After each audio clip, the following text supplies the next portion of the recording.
नमस्कार दोस्तों, स्वागत है आपका आज के मुख्य समाचार में, जिसमें सबसे पहली और बड़ी खबर में आपको बताएंगे कि वक्फ से किसको फायदा किसको नुकसान, लालू नीतीश में किसके साथ मुसलमान। इसी के साथ खबर में आगे जिक्र होगा कि कांग्रेस की बड़ी योजना संविधान बचाओ रैली में उठाएगी जातीय जनगणना का मुद्दा। खबर में आगे आपको बताएंगे कि अखिलेश यादव की पीडीए पॉलिटिक्स पर चंद्रशेखर का एआरओ वाला बम, सीएम योगी से कर दी बड़ी मांग।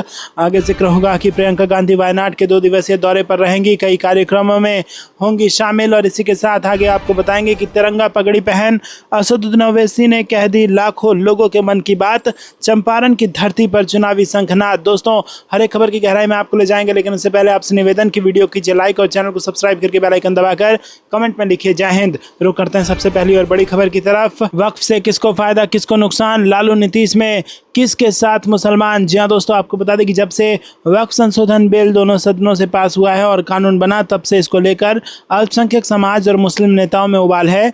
बिहार में इसी साल विधानसभा का चुनाव होना है, लिहाजा सियासत भी खूब हो रही है। और ये मसला यहाँ इसलिए भी जोरदार तरीके से उठ रहा है क्योंकि सूबे में मुसलमानों की आबादी करीब 18% है, और ऐसे में 2 समाजवादी नेता जिनके लिए सेक्युलर शब्द का इस्तेमाल किया जाता है, उनका भी इम्तिहान होना है। बात आरजेडी अध्यक्ष लालू यादव और मुख्यमंत्री नीतीश कुमार की हो रही है। लालू या नीतीश, मुसलमान किसके साथ होंगे। दोस्तों, मुख्यमंत्री नीतीश कुमार भारतीय जनता पार्टी के साथ मिलकर बिहार में सरकार चला रहे हैं, और ऐसे में उनके सेक्युलर होने पर हर बार सवाल उठ जाता है। वहीं लालू यादव को बीजेपी के खिलाफ चुनाव लड़ने का लंबे अरसे से एक फ़ायदा मिलता रहा है, चाहे वो मुस्लिम यादव समीकरण की बात कर ले या फिर मुसलमानों को हक और हकूक़ दिलाने की बात कर लें। ऐसे में सवाल ये उठता है कि वक्फ संशोधन विधेयक पास होने के बाद बिहार विधानसभा चुनाव 2025 में किसे फ़ायदा मिलेगा और किसे नुकसान होगा। बात आज की नहीं, बात पुरानी है। मुख्यमंत्री नीतीश कुमार और लालू यादव एक साथ 90 के दशक से राजनीति करते थे। तब लालू नीतीश सेक्युलर होते थे, और बाद में जब नीतीश ने अपनी पार्टी बना ली और बीजेपी के साथ तालमेल करके 2005 में बिहार में सरकार बनाई, तो नीतीश बड़े भाई की भूमिका में थे, इसीलिए बिहार की सत्ता में उनकी हनक थी। यही वजह थी कि वो एक सेक्युलर नेता के तौर पर जाने जाते रहे थे। यहाँ तक कि अलग अलग मुद्दों पर नीतीश ने केंद्र से अपनी अलग राय रखकर बिहार के मुसलमान में ये छवि पेश की थी कि वो मुसलमान के बड़े हिमायती हैं। चाहे कश्मीर में धारा 370 की बात हो या फिर 3 तलाक का मामला हो, वक्फ बिल का मामला हो, सभी मुद्दों पर नीतीश कुमार ने एक अलग राय रखकर बिहार के मुसलमानों को विश्वास दिलाया कि उनके वो बड़े शुभचिंतक हैं। लेकिन केंद्र सरकार की ताकत के सामने नीतीश कुमार बहुत देर तक टिक नहीं पाए। आखिरकार जिन जिन मसलों का विरोध नीतीश कुमार ने किया था, वो सभी बिल पास होते गए, और इसका असर यह हुआ कि नीतीश कुमार से मुसलमानों ने दूरी बनानी शुरू कर दी। तो दोस्तों, आपको बता दें कि 2020 में एक भी मुस्लिम विधायक नहीं रहा। नीतीश को मुसलमानों ने कभी सपोर्ट किया तो कभी मना किया। इसी के साथ अब लालू यादव की जो सपोर्ट बेस है, फैन बेस है, वो मुस्लिमों में लगातार बढ़ता चला जा रहा है, क्योंकि अब एक तरीके से बिहार विधानसभा चुनाव में बात की जाए तो मुस्लिम का हिमायती या फिर सेक्युलर कहे जाने वाले नेता में सबसे ऊपर लालू यादव है। रुक करते हैं अगली ब्रेकिंग न्यूज़ की तरफ। कांग्रेस की बड़ी योजना संविधान बचाओ रैली में उठाएगी जातीय जनगणना का मुद्दा। जी हाँ दोस्तों, कांग्रेस ने संविधान बचाओ रैली के दौरान जातीय जनगणना को जोरदार ढंग से उठाने का फैसला किया है। पार्टी महासचिव के.सी. वेणुगोपाल ने सभी राज्य प्रमुखों को इसके लिए सर्कुलर जारी किया। कांग्रेस का मानना है कि मोदी सरकार अब जातिवार जनगणना के लिए मजबूर हो गई है। पार्टी ने इस मुद्दे पर व्यापक चर्चा और प्रस्ताव पारित किया है। कांग्रेस पार्टी ने अपने नेताओं से देश भर में संविधान बचाओ रैलियों के दौरान जातीय जनगणना के मुद्दे को आक्रामक तरीके से उठाने को कहा। अखिल भारतीय कांग्रेस कमेटी के महासचिव और सांसद के.सी. वेणुगोपाल ने तमाम कांग्रेस प्रदेश अध्यक्षों और कांग्रेस विधायक दल के नेताओं को जातिगत जनगणना को लेकर CWC में पारित प्रस्ताव की जानकारी दी। रुक करते हैं अगली ब्रेकिंग न्यूज़ की तरफ। अखिलेश यादव की पीडीए पॉलिटिक्स पर चंद्रशेखर का एआरओ वाला बम, सीएम योगी से कर दी बड़ी मांग। जी हाँ दोस्तों, आपको बता दें कि उत्तर प्रदेश की राजनीति में विधानसभा चुनाव 2027 का गणित साधने की कोशिश अभी से शुरू हो गई है। सबसे अधिक मारामारी दलित वोट बैंक को लेकर है। लोकसभा चुनाव 2024 में समाजवादी पार्टी अध्यक्ष अखिलेश यादव ने पिछड़ा दलित अल्पसंख्यक यानी पीडीए राजनीति के जरिए भाजपा को चौंकाया। करीब 3 दशक से दलित राजनीति का चेहरा रही बसपा प्रमुख मायावती को हैरान किया। वहीं भाजपा की मुफ्त अनाज स्कीम जैसी योजनाओं की काट खोजी। अखिलेश यादव की उस रणनीति को वर्ष 2027 के चुनाव में फेल करने की रणनीति तैयार की जा रही है। इसमें मायावती के बाद अब आज़ाद समाज पार्टी प्रमुख चंद्रशेखर आज़ाद का नाम शामिल हो गया है। दलितों के मुद्दे को उठाते हुए उन्होंने पूर्ववर्ती अखिलेश यादव सरकार के कार्यकाल के एआरओ भर्ती वाला बम फोड़ा है। भीम आर्मी प्रमुख और नगीना से सांसद चंद्रशेखर आजाद ने उत्तर प्रदेश के मुख्यमंत्री योगी आदित्यनाथ को एक पत्र लिखकर पूर्ववर्ती सपा सरकार पर गंभीर आरोप लगाए हैं। पत्र में उन्होंने वर्ष 2012 में यूपी लोक सेवा आयोग द्वारा चयनित SC/ST वर्ग के अभ्यर्थियों को अब तक नियुक्ति न मिलने का मुद्दा उठाया है। रुक करते हैं अगली ब्रेकिंग न्यूज की तरफ। प्रियंका गांधी वायनाड के 2 दिवसीय दौरे पर रहेंगी, कई कार्यक्रमों में होंगी शामिल। जी हां दोस्तों, कांग्रेस महासचिव और वायनाड सांसद प्रियंका गांधी केरल के वायनाड के 2 दिवसीय दौरे पर हैं। इस दौरान प्रियंका गांधी कई कार्यक्रमों में भी हिस्सा लेंगी। कांग्रेस महासचिव 3:30 बजे वायनाड वन्यजीव प्रभाग के वार्डन कार्यालय का दौरा करेंगी और 2 महत्वपूर्ण कार्यक्रमों में भाग लेंगी। प्रियंका गांधी शाम 4:30 बजे वायनाड वन्यजीव प्रभाग में बीमार और घायल जानवरों के लिए एक एम्बुलेंस का हैंडओवर समारोह में हिस्सा लेंगी।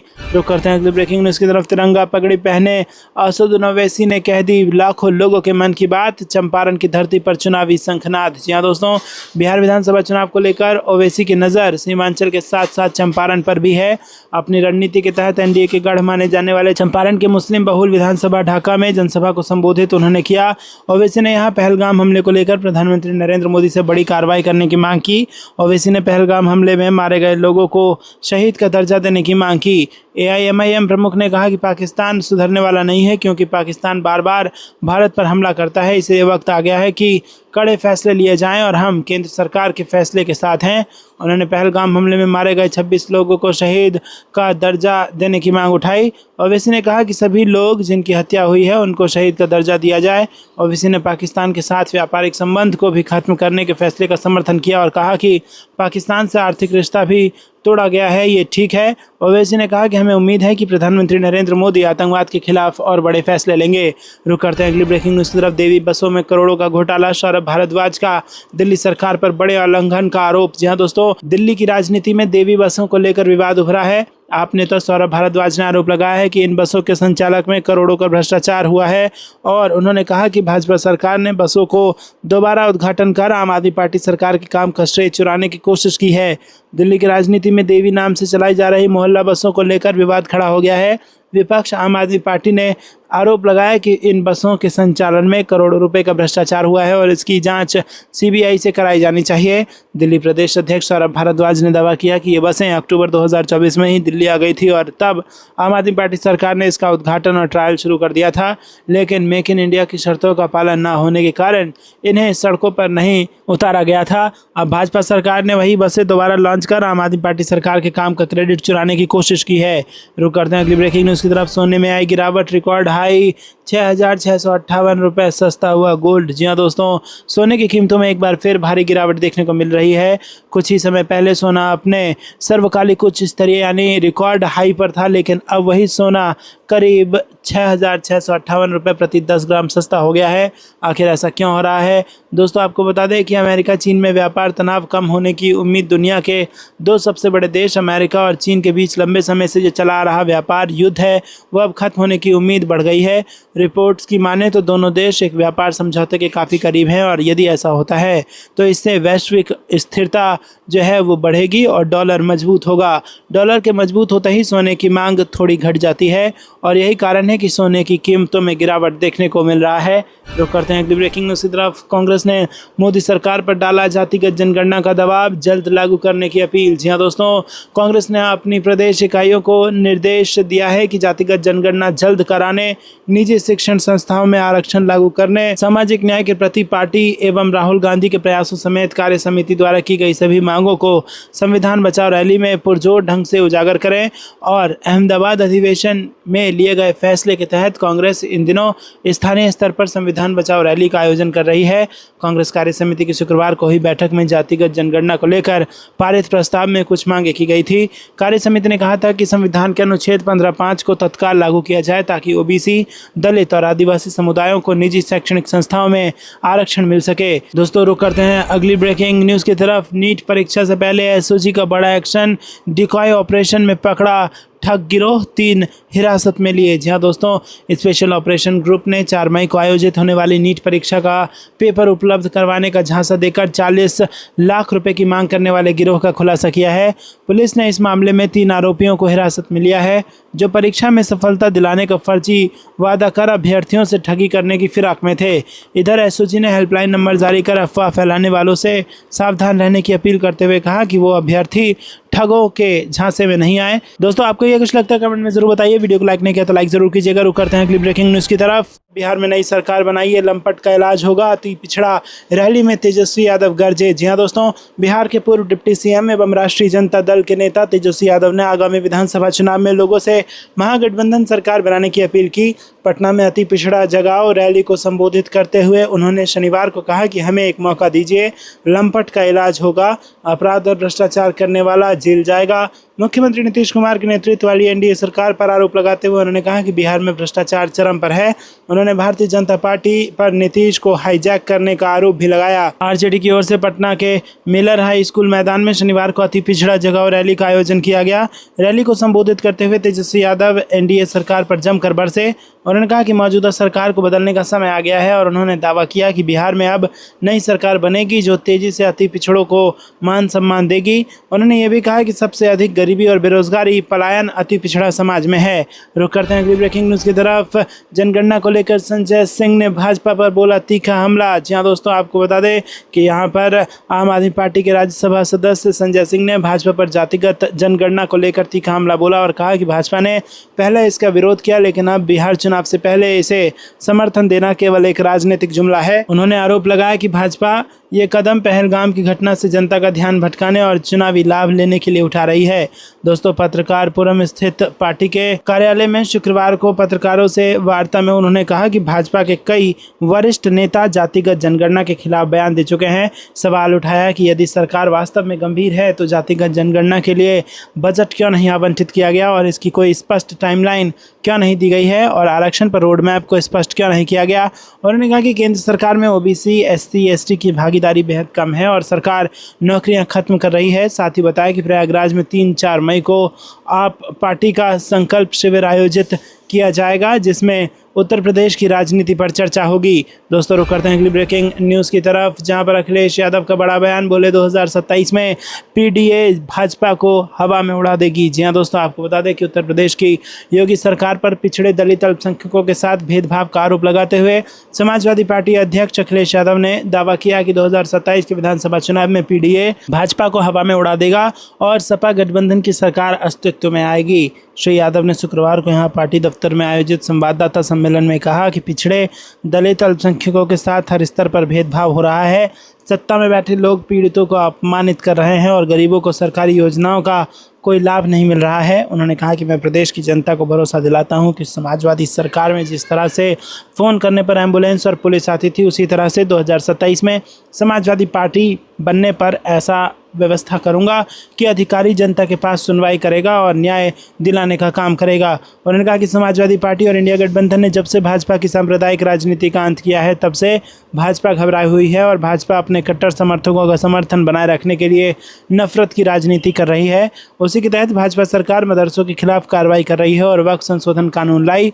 प्रदेश में सबसे ज़्यादा अवैध निर्माण भाजपा के लोगों ने किया, जमीनों पर अवैध कब्जा किया है। दोस्तों, आपको ये कुछ लगता है? क्या आप भी इन आरोपों का समर्थन करते हैं? कमेंट में जरूर बताइएगा और वीडियो को अभी तक लाइक नहीं किया तो लाइक भी जरूर कीजिएगा। रुक करते हैं अगली ब्रेकिंग न्यूज़ की तरफ। कांग्रेस के राष्ट्रीय महासचिव सचिन पायलट बोले कि पाकिस्तान पर कार्रवाई करने में संकोच मत करें, सरकार के साथ है पूरा देश। जी हाँ दोस्तों, आपको बता दें कि यहाँ पर कांग्रेस के राष्ट्रीय महासचिव सचिन पायलट ने कहा कि पहलगाम आतंकी हमला महज पर्यटकों पर हमला नहीं है बल्कि ये भारत पर हमला है। सचिन ने आगे कहा कि सरकार को 140 करोड़ भारतीयों और सभी राजनीतिक दलों का समर्थन है। पाकिस्तान पर कार्रवाई करने से सरकार को संकोच नहीं करना चाहिए, पूरा देश सरकार के साथ खड़ा है। कांग्रेस नेता पायलट ने आगे कहा कि इस संकट की घड़ी में मल्लिकार्जुन खड़गे और राहुल गांधी सरकार को पूर्ण समर्थन दे चुके हैं। कांग्रेस भारत सरकार के सभी निर्णयों के साथ है और सचिन पायलट बोले कि कांग्रेस चाहती है कि आतंकवाद का मुंह तोड़ जवाब दिया जाना चाहिए। भारत सरकार की जितने भी संसाधन हैं उन्हें जुटाकर ऐसा जवाब देना चाहिए कि भविष्य में ऐसी घटना कभी ना हो। सरकार का बेहतर पता है कि क्या करना है, क्योंकि उनके पास सभी खुफिया जानकारी और संसाधन हैं, अंतर्राष्ट्रीय दबाव की जानकारियां हैं। और इसी के साथ हमारा मानना है कि सरकार को संकोच नहीं करना चाहिए, पूरा देश उनके साथ खड़ा है। दोस्तों, उन्होंने कहा कि भारतीय जनता पार्टी के एक बहुत बड़े नेता का बयान आया था कि बटोगे तो कटोगे। राहुल गांधी को अर्बन नक्सल कहा गया। जातिगत जनगणना को देश और समाज के लिए जहर की संज्ञा दी गई थी। अब उसी जाति जनगणना कराने की बात कर रहे हैं। आज जनता के दबाव, कांग्रेस पार्टी और राहुल गांधी के लगातार संसद के अंदर और बाहर इस मांग को उठाने पर मोदी सरकार ये समझ गई है कि जन भावना कांग्रेस के साथ है और देश की अधिकांश जनता भागीदारी चाहती है। कांग्रेस के राष्ट्रीय महासचिव सचिन पायलट ने कहा कि ये पहली बार नहीं है जबकि प्रधानमंत्री नरेंद्र मोदी ने कांग्रेस और उसकी योजनाओं की बुराई की और बाद में उन्हीं योजनाओं की तरफदारी कर अपनी बताने लगे। पायलट ने आधार, डायरेक्ट बेनिफिट ट्रांसफ़र, एफडीआई जैसी और जीएसटी जैसी योजनाओं का उदाहरण भी दिया। रुक करते हैं अगली ब्रेकिंग न्यूज़ की तरफ। चुनाव की तैयारियों में जुटा निर्वाचन आयोग, ईवीएम और वीवीपैट की जांच कर दी गई शुरू। जी हाँ दोस्तों, आपको बता दें कि बिहार विधानसभा चुनाव को लेकर निर्वाचन आयोग ने तैयारियां शुरू कर दी हैं। 13 जिलों में वेबकास्टिंग के साथ ईवीएम और वीवीपैट मशीनों का प्रथम स्तरीय जाँच शुरू हो गया है और इस काम में 200 से ज़्यादा इंजीनियरों और दर्जनों अधिकारी लगाए गए हैं। जांच का काम सभी मान्यता प्राप्त राजनीतिक दलों के प्रतिनिधियों की उपस्थिति में किया जा रहा है और ईवीएम मशीनों की प्रथम स्तरीय जांच एक ऐसी जटिल प्रक्रिया है। प्रथम स्तरीय जांच में सभी रिकॉर्ड को मिटा दिया जाता है और ईवीएम पर लगे स्लिप को हटा दिया जाता है। बैलेट पेपर जिस पर नाम, पता और चुनाव चिन्ह अंकित रहता है उसको हटाया जाता है और साथ ही ग्रीन स्टिकर और टैग को भी हटा दिया जाता है। दोस्तों, रुक करते हैं अगली ब्रेकिंग न्यूज़ की तरफ। मणिपुर आज भी पीड़ा में, समाधान तलाशने के बजाय राजनीतिक खेल जारी, कांग्रेस ने लगाया आरोप। जी हाँ दोस्तों, आपको बता दें कि कांग्रेस ने मणिपुर में जारी हिंसा के 2 साल पूरे होने पर प्रधानमंत्री नरेंद्र मोदी और गृह मंत्री अमित शाह को निशाना बनाते हुए शनिवार को कहा कि ये पूर्वोत्तर राज्य आज भी पीड़ा झेल रहा है, लेकिन कोई सार्थक समाधान तलाशने के बजाय राजनीतिक खेल खेला जा रहा है। पार्टी महासचिव जयराम रमेश ने कहा कि मणिपुर के लोगों को प्रधानमंत्री नरेंद्र मोदी के राज्य में आने का आज भी इंतजार है। मणिपुर में 3 मई 2023 को हिंसा शुरू हुई थी और इस हिंसा में 200 से अधिक लोग मारे गए थे। घटना के 2 साल पूरे होने के बावजूद राज्य में आज भी शांति नहीं लौटी है और केंद्र को वहां राष्ट्रपति शासन लगाना पड़ा है। राज्य के प्रमुख समुदायों के बीच नफरत की खाई इतनी चौड़ी हो गई है कि आज भी लगातार छिटपुट हिंसाओं का दौर जारी है। जयराम रमेश ने सोशल मीडिया मंच एक्स पर लिखा कि आज से ठीक 2 साल पहले मणिपुर में हिंसा की शुरुआत हुई थी। फरवरी 2022 में विधानसभा चुनावों में राज्य की जनता ने बीजेपी और उनके सहयोगियों को निर्णायक जनादेश दिया था, जिसके बाद ये आपदा उन पर हावी हो गई। उन्होंने दावा किया कि 3 मई 2023 को जो शुरू हुआ वो राज्य में तथाकथित डबल इंजन सरकार का पटरी से उतरना था। रुक करते हैं अगली ब्रेकिंग न्यूज़ की तरफ। यूपी में अमूल और मदर डेयरी के बाद अब पराग ने भी बढ़ाए दूध के दाम, कर दी बढ़ोतरी। जी हाँ दोस्तों, अमूल और मदर डेयरी के बाद अब पराग ने दूध की कीमतों में बढ़ोतरी का ऐलान कर दिया है।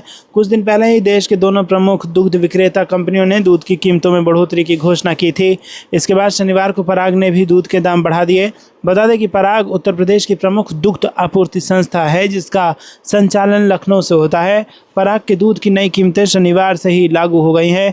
लखनऊ दुग्ध संघ के महाप्रबंधक विकास बालियान ने कहा कि दूध के उत्पादन, संग्रह और वितरण की लागत में बढ़ोतरी के चलते दूध की कीमतों में बढ़ोतरी का फैसला लिया गया है। रुक करते हैं अगली ब्रेकिंग न्यूज़ की तरफ। चुनाव में सपा को छोड़ अकेले ताकत दिखाएगी कांग्रेस, अजय राय बोले जनता का भरोसा हम पर। जी हाँ दोस्तों, उत्तर प्रदेश की सियासत में जाति जनगणना को लेकर हलचल तेज हो गई है। कांग्रेस इस फैसले को अपनी जीत बता रही है और खुलकर इसका श्रेय राहुल गांधी को दिया जा रहा है। कांग्रेस के प्रदेश अध्यक्ष अजय राय ने राहुल गांधी को बधाई देते हुए कहा कि उन्होंने संसद से लेकर सड़क तक इस मुद्दे को उठाया और अब इसका असर दिख रहा है। अजय राय का दावा है कि केंद्र सरकार को राहुल गांधी के दबाव में झुकना पड़ा और आखिरकार जाति जनगणना के लिए तैयार होना पड़ा। उन्होंने कहा कि राहुल गांधी की आवाज़ इतनी बुलंद थी कि सरकार को पीछे हटना ही पड़ा। वहीं इस दौरान अजय राय ने राष्ट्रीय स्वयंसेवक संघ यानी कि RSS और उसके प्रमुख मोहन भागवत पर भी जमकर निशाना साधा। दोस्तों, आपको ये कुछ लगता है कमेंट में ज़रूर बताइएगा और वीडियो को लाइक नहीं किया तो लाइक भी ज़रूर कीजिएगा। रुक करते हैं अगली ब्रेकिंग न्यूज़ की तरफ, जहां पर प्रियंका गांधी ने बीजेपी को जमकर घेरा है। बेरोजगार युवाओं को आकांक्षी कहकर मखौल उड़ाती है बीजेपी। उनके भविष्य के लिए इनके पास कोई दृष्टि नहीं है। ये बयान दिया है प्रियंका गांधी ने। जी हाँ दोस्तों, कांग्रेस महासचिव प्रियंका गांधी ने बेरोजगारी के मुद्दे पर मोदी सरकार पर हमला बोलते हुए गुरुवार को कहा कि भाजपा का रवैया बेरोजगार युवाओं को आकांक्षी कहकर उनका मौखल उड़ाने का है, लेकिन उनके भविष्य के लिए उसके पास कोई दृष्टि नहीं है। कांग्रेस महासचिव ने सोशल मीडिया मंच एक्स पर एक मीडिया रिपोर्ट साझा की, जिसमें दावा किया गया है कि रेलवे में ग्रुप डी के लगभग 32,000 पदों के लिए 1 करोड़ से अधिक आवेदन प्राप्त हुए हैं। और उन्होंने कहा कि देश में बेरोजगारी का हाल देखिए, रेलवे में ग्रुप डी के करीब 32,000 पदों के लिए 1 करोड़ से ऊपर आवेदन आए हैं। वहीं दोस्तों, आपको बता दें कि प्रियंका गांधी ने आगे कहा कि राजस्थान में चतुर्थ श्रेणी के 53,000 पदों के लिए करीब 25 लाख आवेदन आए हैं, जिनमें बड़ी संख्या में BA, BEd, MA, MEd, MLB, MPhil, BTech, MBA और पीएचडी किए हुए उच्च शिक्षित युवा हैं। और उन्होंने कहा कि देश में पढ़े लिखे बेरोजगारों की संख्या बेतहाशा बढ़ रही है। प्रियंका गांधी ने आगे कहा कि करोड़ों युवाओं के पास ना तो कोई काम है, ना ही भविष्य की कोई आशा है। इस राष्ट्रव्यापी समस्या के प्रति बीजेपी का रवैया ये है कि वो बेरोजगार युवाओं को आकांक्षी युवा कहकर मखौल तो उड़ाते हैं, लेकिन उनके भविष्य के लिए बीजेपी के पास कोई विज़न नहीं है।